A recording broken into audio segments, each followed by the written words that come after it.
Hey, and welcome to the Inclusive Networker Podcast, where we make network marketers, small business owners, and solopreneurs aware of blind spots that could be keeping their networks and businesses small. We give them tips and simple, practical tools to make their businesses more inclusive, and we teach our listeners how to build inclusive communities that support diverse customers, team members, and business partners. So, if you want to authentically build relationships with diverse communities of customers or business partners, you are in the right place. But be warned, you will be challenged, but here's the thing, you won't be judged. I'm your host, Dr. Raymona. I'm a speaker, coach, consultant, public health professor, wife, mom, and a fierce challenger of broken systems that keep people from reaching their highest potential. I'm so excited to be with you on your journey to becoming an inclusive networker. Let's jump right in. And I am so excited today to have Roxanne Wilson, otherwise known as Rox, as my guest. And so let me tell you about her. Oh my goodness, y'all. Roxanne Wilson. She began her career clerking for the Supreme Court of Texas. Her childhood dream was to become a United States justice. However, after practicing appellate law at a big Austin firm, Roxanne realized that her dreams had changed. She took a leap of faith and competed on the hit NBC reality show, The Apprentice. Roxanne was the first African-American woman to ever compete in the Final Four. And then on the heels of The Apprentice, Roxanne authored Footprints in the Boardroom, an insider's look at The Apprentice, depicting how modern believers use their faith to overcome business challenges. She went on to host iHeartMedia's family-friendly morning show in Austin. It's a radio show that was in Austin, Texas, before returning to television. This time, Roxanne joined the shopping network, Shop LC, and quickly became the channel's premier host before taking on the position behind the camera as the international company's director of sales and production.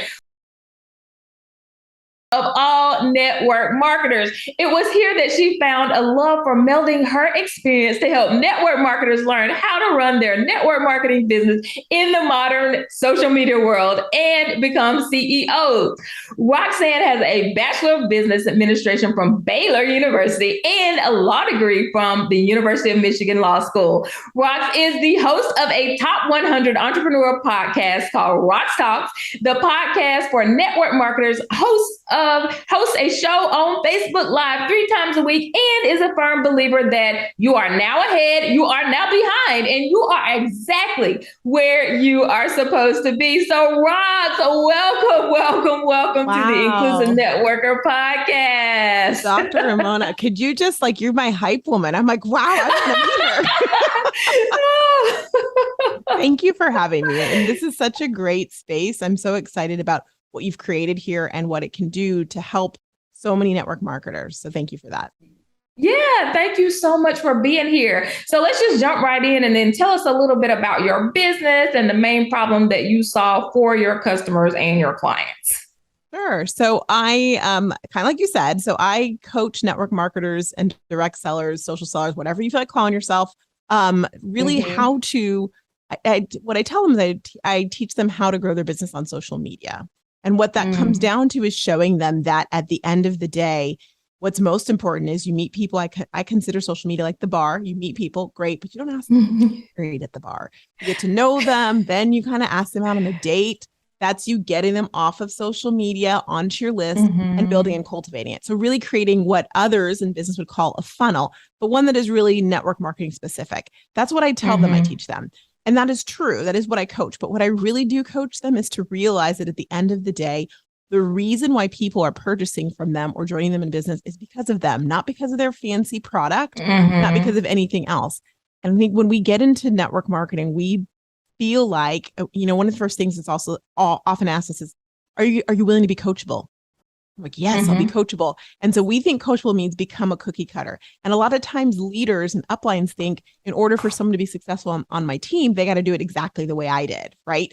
Which also lends itself to problems with diversity. Let's be real. And so come on now.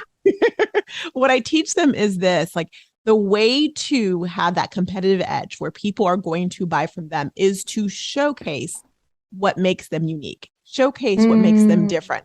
Because at the end of the day, when someone decides, am I going to purchase this product or am I going to join the team of you, or I'm going to purchase product from anywhere between where I work, worship and work out and home, or Amazon, I'm going to shop with Dr. Raymona because she and I both use the same curly hair product, or we've had the same journey of some sort. Not because she looks like everybody else or is posting the exact same things as everybody else or only talking about her products and business. Yes, I love that. And this is one of the things that when I talk to network marketers about diversity, equity, and inclusion, that they struggle with, because when we onboard, we have this thing called duplication, right? And we want to duplicate exactly what we do. And so it's so hard to separate the duplication and being cookie cutter to how do we onboard for diversity, right? And to make sure that people are not only just coming onto our teams, but how do we help them to bring the diversity into their business? So how do you help people navigate that? I love that. Let's continue with that part of the conversation. Yes. And I think it's interesting you say that, because at the end of the day, if we really think about it, all of these companies who decide to start take their product and do network marketing, they realize that their product will not stand on its own. They realize that the way to get it to the most people is to have a diverse group of people selling it and building a team. They understand that, but somewhere in the oh, we've got to go so fast and so quickly, we think everyone has to do what I do. So the first thing, I think, to answer your question more specifically is, as leaders, the second you start recruiting people, you have to realize that you are not trying to find you, which I hear that, oh, I'm trying to find me. I need another me. No, you don't. No, you don't, because you are the only you that's possibly out there. So that, let's like get that out of our head. And secondly, if someone joins your team and they're like, wow, I see you doing it on social media, but that is not my jam. Oftentimes we tell them, if you're coachable, you'll start to learn social media then. Instead of saying, well, wait a moment, what is your jam? How do you meet people? We don't even stop to ask them and learn. Maybe they're like, yeah, I'm big in my church and we have a whole thing going on in my church and I know everyone and everything. And we've got a web. Or maybe they're like, you know what? I have a coffee group or whatever it could be. I'm pickleball queen and I'm pickleballing all the time. Yes. It is, like, let's lean into that, right? Let's be more creative with them about, okay, so social media is not your thing. I'm not going to give you 30 days of everything you need to post on social media. Where is your thing? What is your thing? And let's find your people. Because the other thing is, we think we're trying to, we hear all the time, who are you recruiting? Everyone with skin, or everyone with the pulse, or with hair. Everyone with hair. And it's like, really? That's not a market. That's the whole market. And there's enough people in any niche where you could say, I'm only recruiting people who are redheads to buy my product. You know what? There's enough redheads. You could have a robust business if you really focused on that. Right. So when we say this and we talk to leaders, let's talk to leaders of teams now, right? Because we're trying to build teams. We're trying to build inclusive teams. So when you tell a leader, okay, you need to think about each individual person and what they can bring and how to adapt it to them. And they're like, I don't have the time, the energy, the space. So what is a way for us to really start that process and to make it practical for leaders of network marketing teams and companies and those type of people? This may not be popular, but I would say slow down. I would really say slow down.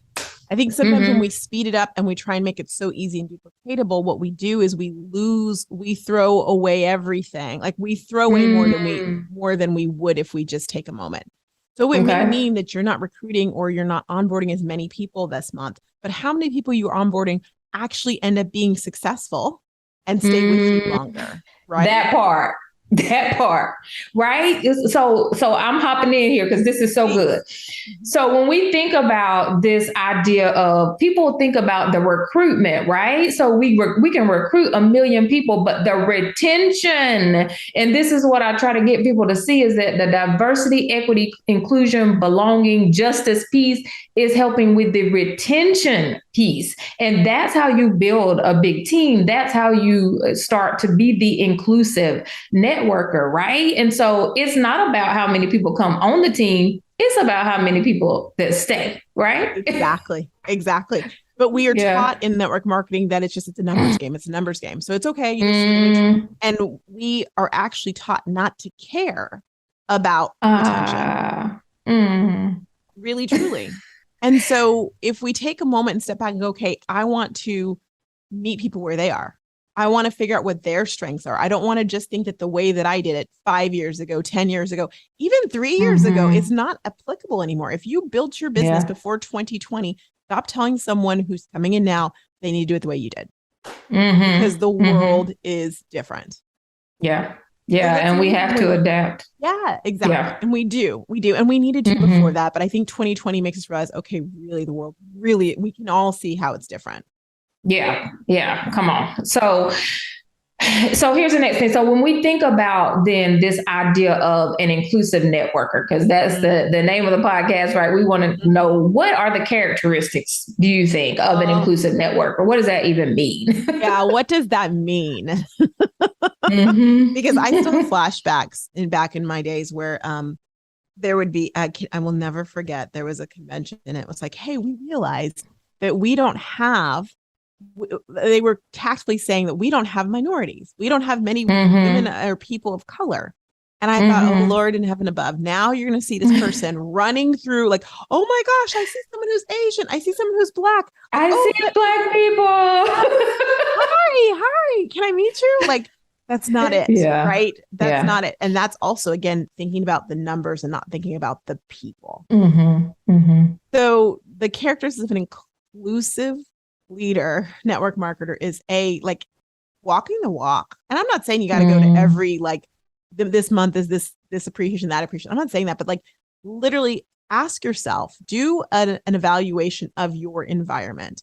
Are you creating a team environment where someone who doesn't look like you or have the same educational background as you or the same socioeconomic place of you would even feel comfortable? Really ask yourself that. Pretend I'm coming in as an X person. How would I feel? I think that's the first start, because I think you'd be really surprised if there was, wait, my environment is not even.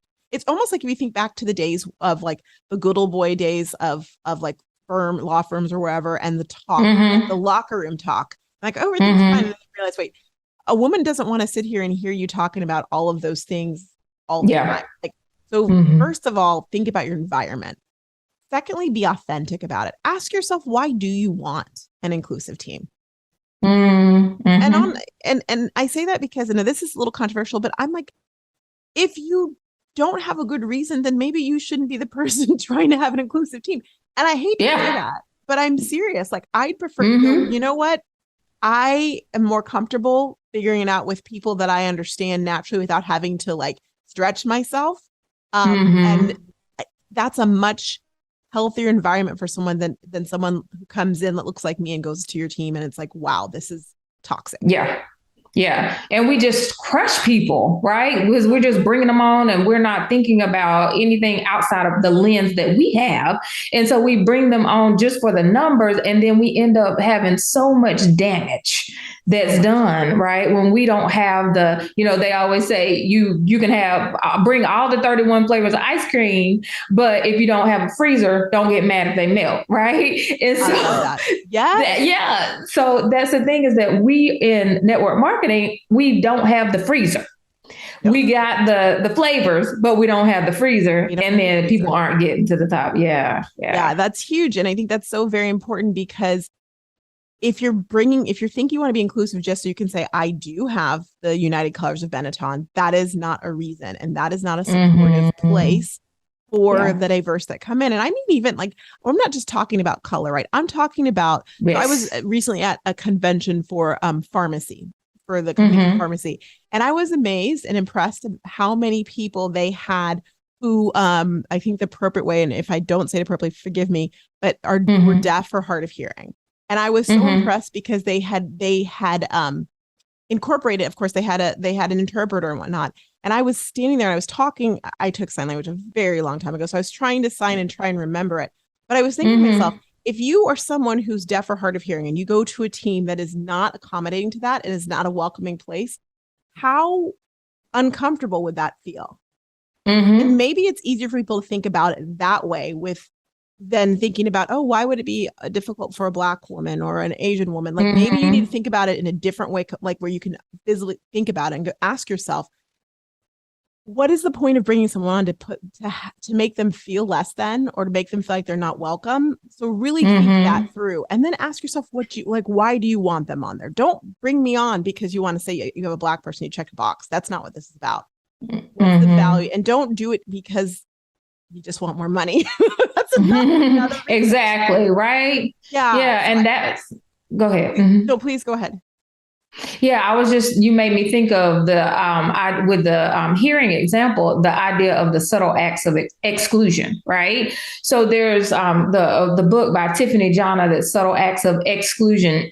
Tiffany Jana and Michael Baran, I think it's how to pronounce his last name, but Subtle Acts of Exclusion is basically talking about there's these subtle things that we do that exclude people. So this idea of, if you had somebody who had an issue with hearing and you are in a room full of people at a presentation, let's say, if you're doing network marketing or a networking event in general. And then, we do this all the time. We say, I don't have to use this mic. I don't want to do this. This is annoying to me. And there's people in there that have a hard time hearing. And so it's like, you're a bother to me. You're annoying to me that I have to, help you hear something, right? By using this mic. And so it's those little things that we constantly do, right, that are exclusionary. And so what we want to do is say, okay, what are the things that I need to do to think outside of my own narrow lens? Being a person of privilege, right? It's a privilege to be able to hear. It's a privilege to be able to walk, right? All of these types of things that we don't have to think about. So yeah, you just popped that into my mind. Yeah, I love that.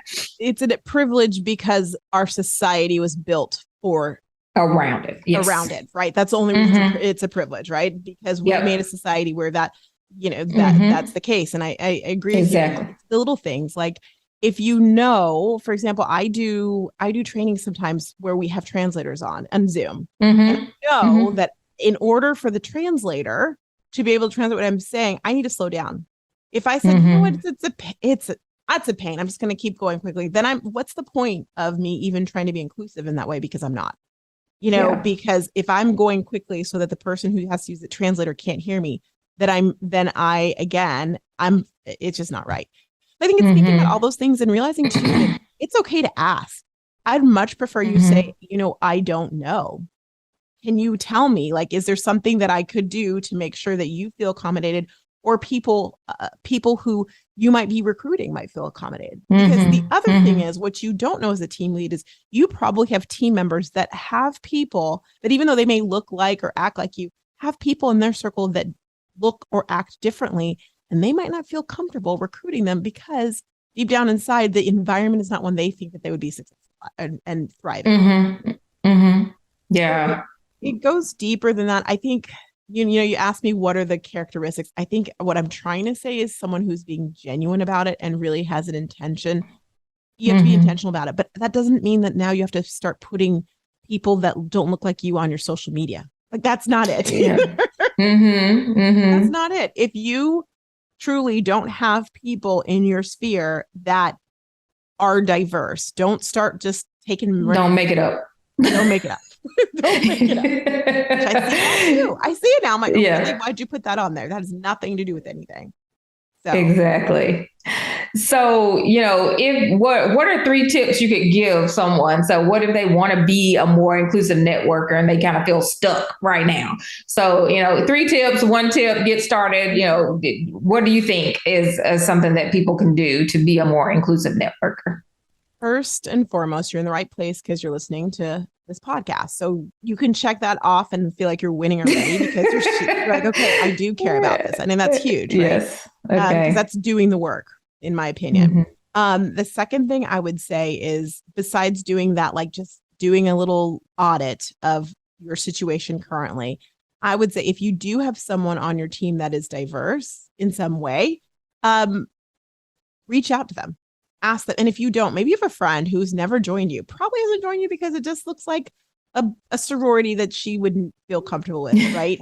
Right. Ask her, have the conversation with her.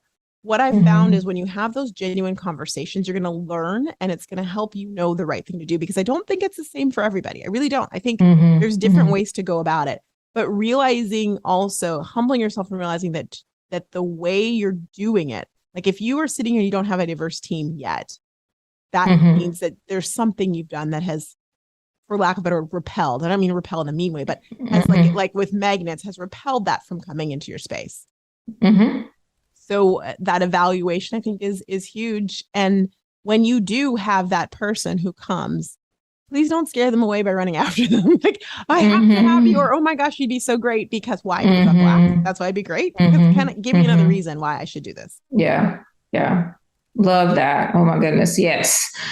So, bringing in that authenticity and not just, we often tell people, do people see themselves in your social media, or do they see you interacting with other people? But if that's not authentic, they're going to see through that too. Right. So don't just stick up stock photos, right, on your social media page. That's not what we're getting at. Right. It's got to be authentic. And so, Rox, I have loved this conversation. So tell me, what is your next big project? How can we and the Inclusive Networker community plug into some of the things that you're doing? Where can we find you? You are amazing. We got to keep up with you.